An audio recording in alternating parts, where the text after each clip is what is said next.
Oh, hey, afternoon, everybody. Let's talk about how things are going in the garden for April of 2023. I'll show you. So, what we're seeing here is some very stressed out blueberry bushes. Now, these are Patriot blueberry plants that I had in my shed for, I don't know, a month or so while I was waiting for dirt to be able to be delivered to start filling beds like these. I built the beds out, got everything planted on the day the weather went from being 85 degrees outside every day to 45 degrees outside. So seemed like a good idea at the time. I thought to myself, well, this is a good time to do it. It won't be as hot. The plants won't be as stressed. They won't need as much water.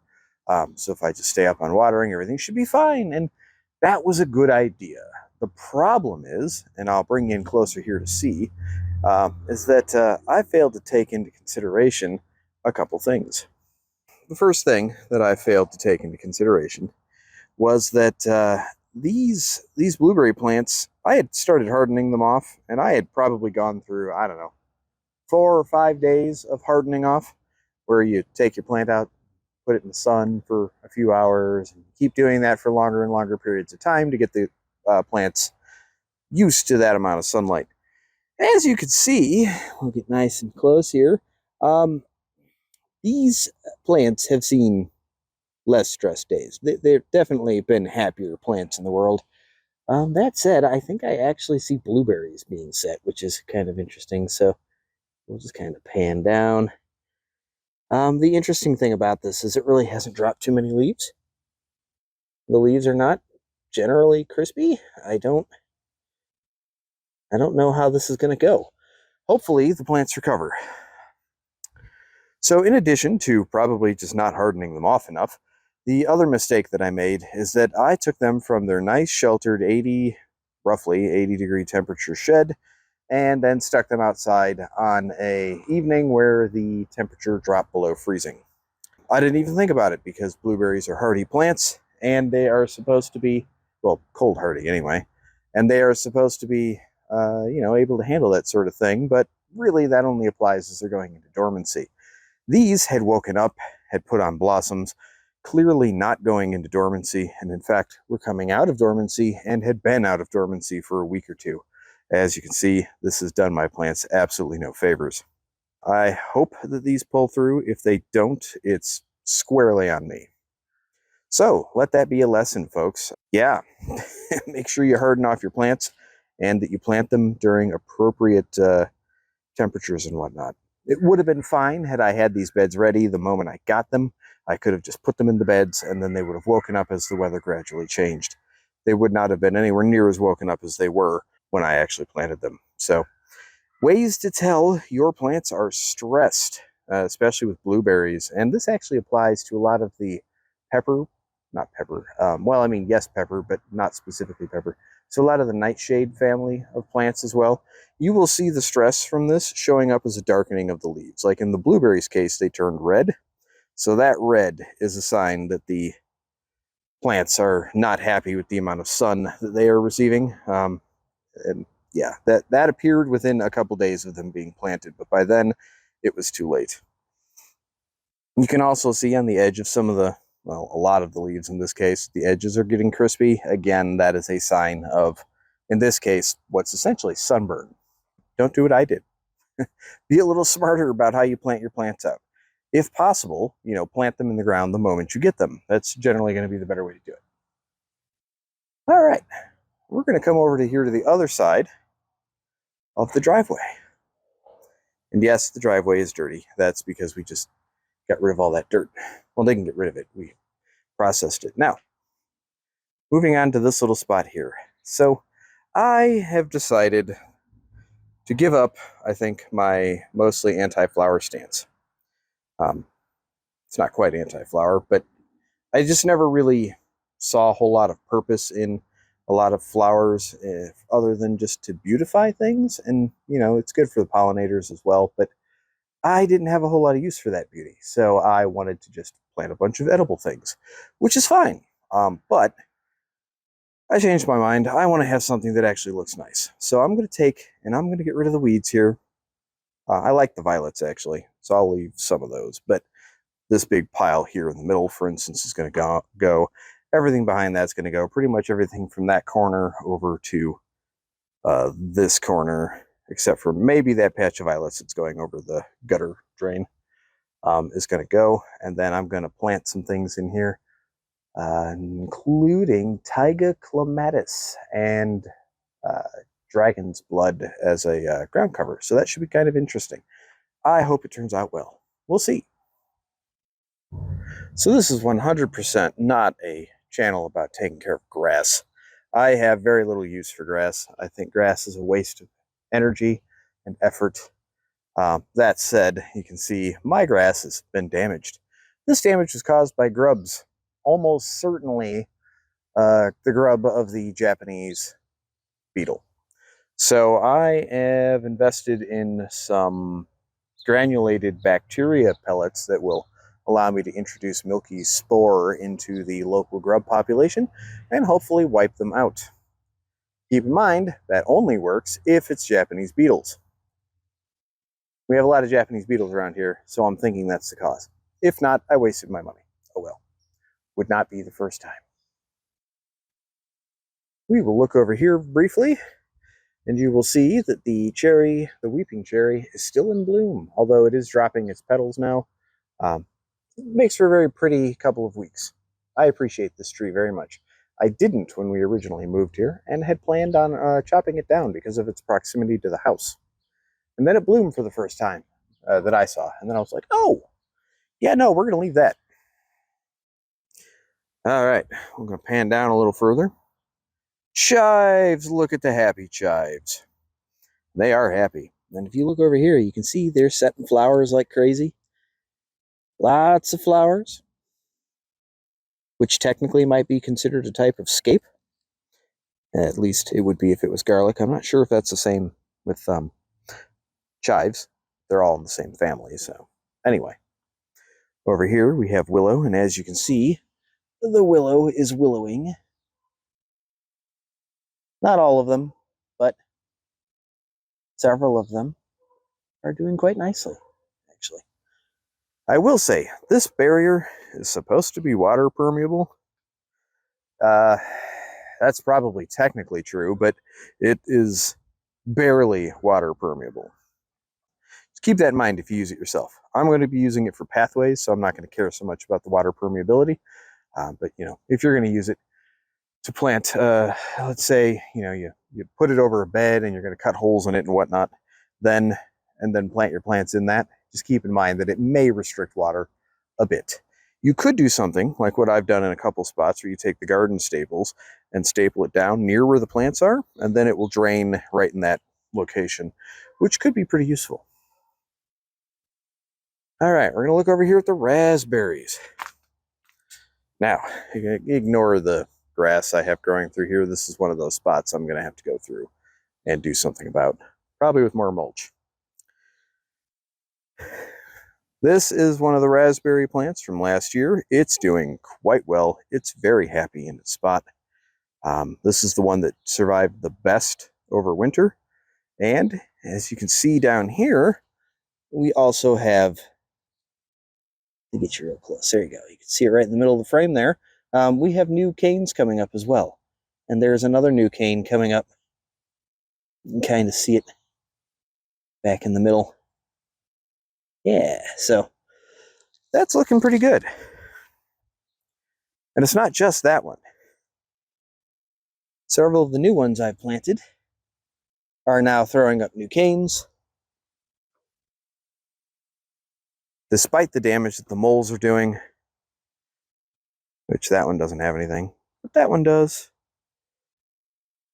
And yeah, we've got other canes just standing up tall and doing their thing. I got to come through here and weed out the dandelions and that sort of nonsense. But yeah, generally speaking, these are pretty healthy plants, and they seem to be quite happy in their locations.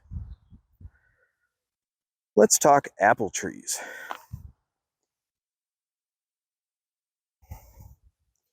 Here is one of my apple trees. Look at this sweet baby.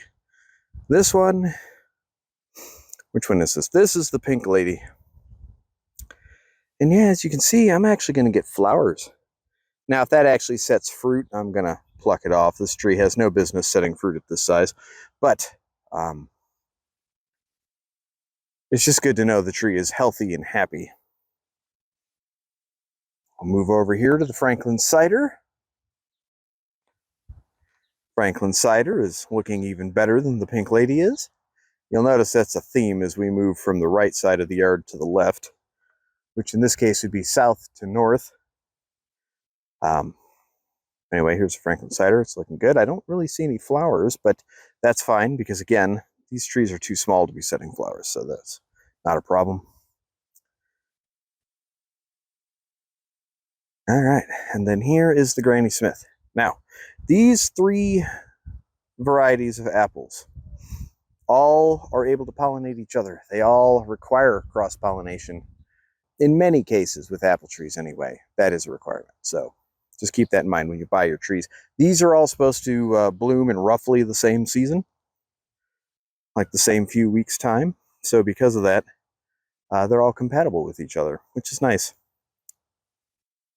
Now, I mentioned that as you go from south to north, these trees get healthier. That is not anything to do with the sun in this case, although it seems like it should be since they were planted out in the winter. Why are all 3 of these leaning to the left? That's interesting. Anyway, the reason is because the dirt on this side of the yard had a lot less sand in it than the dirt on that side of the yard. So I think it has higher water requirements on the south end of the yard than it does here on the north end. Just something to keep in mind. All right, let's go take a look at the currants. As you can see, the currant bushes are fully awake and appear to be pretty happy and healthy. And actually, if we get real close to this one, you can see this one is starting to put on flowers. That is very exciting. I can't wait to try currants for the first time. These are going to be pink champagne. It's the variety. So it's supposed to be one of the best currants for fresh eating. I guess we'll find out. I mean, I won't have anything to base it against comparison-wise, but yeah. The asparagus bed. And you're going to see a big hole and then nothing in the way of asparagus. Except if we come down really close. You can kind of see it there in the center of the frame. There is one that has got asparagus sticking up that I had to put more dirt on. So that is why there's a big hole over there. I don't know if the rest of the crowns made it. So I guess it's a good thing I planted more asparagus than I thought I would need. Moving on, garlic, among other things. So, garlic, shallots, and elephant garlic to be specific. And I think I can tell which is which now. So, okay. This row, discounting the weeds that are in this, I need to take the cover off this and actually do something with it. This couple of rows here, these are where the grandpa garlic is. This row down the center, not really center, I guess it's a little to the right of the center. This one right here, this row. That row is going to be the elephant garlic. And I thought that that was going to be the elephant garlic because for some reason I thought I was planting the entire bulb in one spot, but I didn't. I broke the cloves apart. So I think the only thing I didn't break the cloves apart on were the smaller cloves of the shallots. And since we have what appears to be 2 plants right there, that makes me believe that this could be the shallot line and that this is the elephant garlic line. We'll find out once things get all droopy and fall over, because that's when you harvest it. So, tomato bed, nothing happening over there yet. And then brassica bed, which is not going to be the brassica bed, I think, in the future. I'm going to take some stuff down. I got to do some chopping and dropping, or in this case, I might just harvest the winter rye and use it for compost. I've got some of it here. It's quite healthy. It's quite happy. So yeah, the dirt is good quality. I'm definitely going to have to amend the soil either way, though. It's what happens. The weather got very strange. It was 80 to 85 degrees for a few days. It was awful outside and very, very warm. And then suddenly it all snapped down to where it should be. Or not really where it should be, but to a more average, normal temperature where the high is in the low 50s or high 40s and the low is borderline freezing. Last frost is today, actually. So I have 2 more weeks before I plan to put anything that's cold sensitive into the ground. Speaking of cold sensitive things, let's go take a look at the shed. Now I just cracked the door to the shed open. It's currently 73 degrees in there. I've got a fan going. Shed is kind of a mess right now. A lot of stuff going on. As you can see, I have 2 planters in here that aren't normally in here. Let me pull these out into the light outside where they should be, and then I'll explain why they were in the shed and also what's going on with these. Okay, so here we have radishes, and then over there it's going to be varieties of lettuce and also radishes. A lot of radishes, which is fine. What's not fine, this just happened as I was moving these out. That leg is not supposed to have that nice little bend in it. So these planters are not the greatest. They, as you can see, they bent. That's not great. But also, we have some rust down there. They've only lasted, let's see, we got these when we moved into this house. So they have been outside for maybe a year and a half.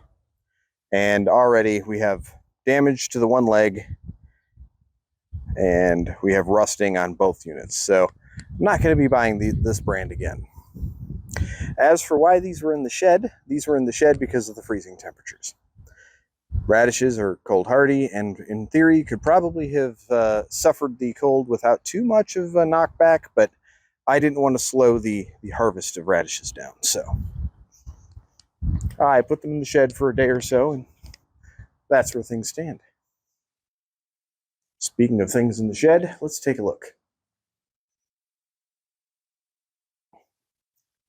All right, so kale and cabbage is over here. Kale and cabbage is looking good, maybe a little on the leggy side. I might have to turn that light up. We have a bunch of different tomatoes and strawberry varieties. Well, not a bunch of strawberry varieties, just a couple of those, but a bunch of tomato varieties: San Marzano, Sun Peach, Gardener's Delight, Super Sweet 100s, Sun Drop, Sun Gold, sorry, Blueberries, Giant Crimson as well. So a lot of tomatoes going on there. We've got some peppers over here, which are going to be, this is from when I was up potting things and whatnot. So these are the Serrano peppers that I planted. That's going to be the 6 right here, these 2 rows. And then these 5 are going to be the Italian pepperoncini. And then over there we have a Gardener's Delight tomato. There's our Meyer lemon tree doing well. The endive that I planted is some of it's germinating and we're looking good there. We have some Malabar spinach coming up, so that's good. Tomatoes are doing good. Willow's doing good. Flowers are doing good. Asparagus is doing good over there. More peppers, paprika peppers, poblanos that look like I'm going to have to up-pot them soon. That sort of thing. So we'll come over here. Space spinach is starting to germinate. I'll have to take that off that's actually not on the heat. I'll have to put it under the lights. And then we have Thai hot peppers up here, which no germination as of yet.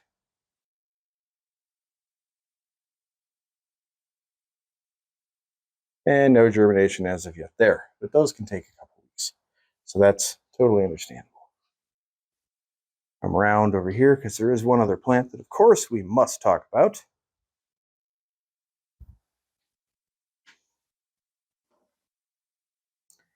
All right, and here it is. Come on, focus. Malevolence. Be careful touching this plant because now you can see it's got little spikes. Malevolence is doing its level best to look all gnarly and awful, which is kind of the point. So this is my plant for the single seed challenge for 2023. Every part of this plant is toxic, and touching it is, let's see if I can get the camera to focus. There we go. Touching it is supposed to be fairly irritating, and here I am touching the leaf. I probably should not be doing that. You know, looking at those spikes, it's tempting to touch them. I am not going to do it. Just know that it's tempting. Anyway, so there's Malevolence. Malevolence appears to be happy. I don't know why this one leaf is curling. That's not great, but the rest of the plant looks just fine. So I'm not really going to worry about it. We'll just see how things continue to develop. It's not quite time to up pot this yet. I don't have anything sticking out the bottom, as you can see there.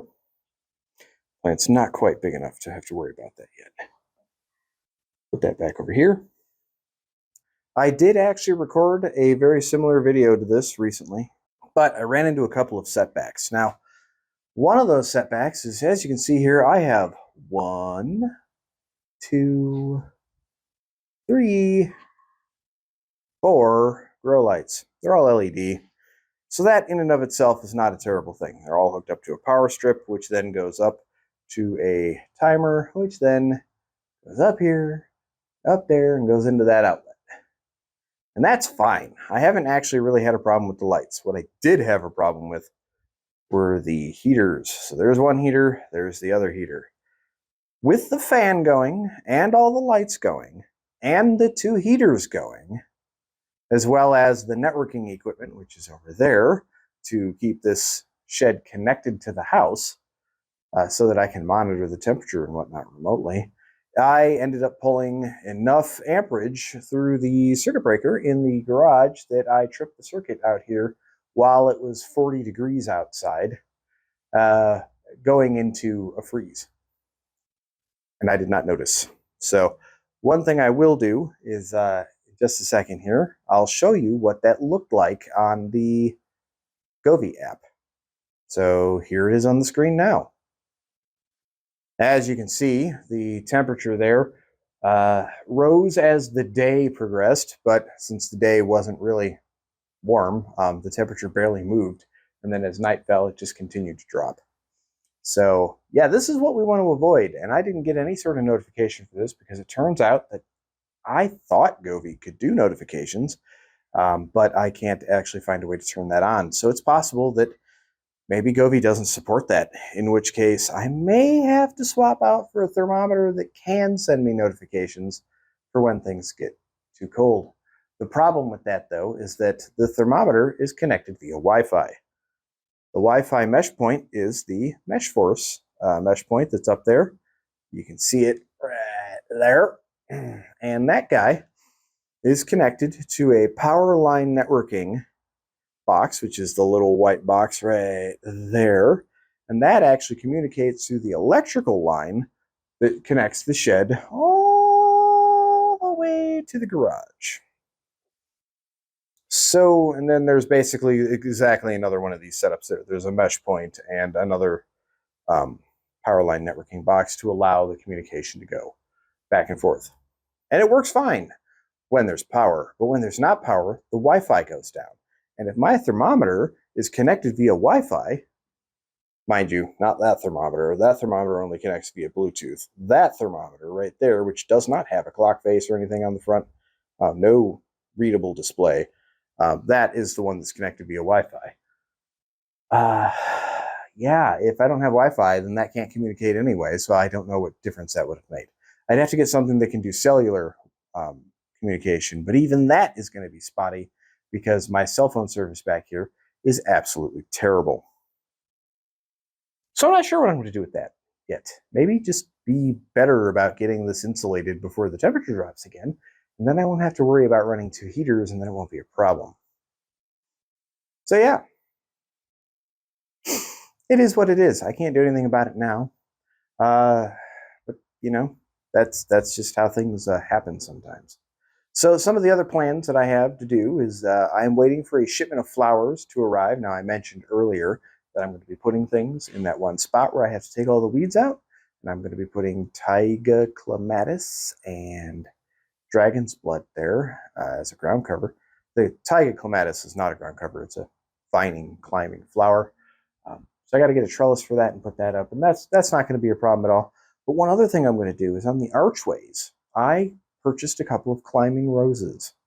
And I'm going to plant those, and I'm going to try my hand at making not only a functional garden in the sense that it produces food, but also something that is just, something nice to look at and something that I can really just enjoy being outside and looking at the flowers and looking at all the wonderful vegetables that should be growing by then and thinking to myself, I did this. I put in all this effort and things are going well. That's the goal anyway. Now, if it works, well, we'll see. So anyway, until we talk again, thanks for watching.